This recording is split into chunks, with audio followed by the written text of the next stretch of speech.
দুপুরবেলা একটা জম্পেশ ঘুম দিলাম, এরপর রেডি হলাম। উদ্দেশ্য হলো গিয়ে এখন বিচে যাব। রেডি হয়ে বের হয়ে গেলাম।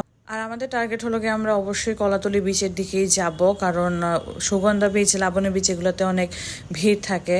তো যেই কথা সেই কাজ, কলাতলি বিচের দিকে গেলাম এবং ওখানে ভিড় মোটামুটি কমই ছিল। তা আমরা মোটামুটি একটু গাড়ি ভ্রমণ করে ফেললাম। এত সুন্দর বাতাস, এই মোমেন্টটা আসলে ভাষায় প্রকাশ করার মতো না। আর এর আগেও আমি একবার কক্সবাজার এসেছিলাম, সেটা অফিসিয়াল পারপাসে। তো তখন এতটা এনজয় করতে পারিনি। তো এবার টার্গেটে ছিল যত মন চায়, যত দিন ইচ্ছা চায় থাকবো এবং এনজয় করব।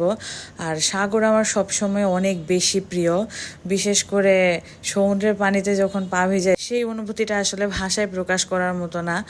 আর আমরা দুজন অনেক বেশি এনজয় করেছি, অনেক সুন্দর একটা কাপল টাইম স্পেন্ড করেছি। আর সবচেয়ে বড় কথা, আমাদের সঙ্গ দেওয়ার জন্য আমার হাজব্যান্ডের ফ্রেন্ডরাও ছিল, যার জন্য আরও সুন্দর কেটেছে সময়টা।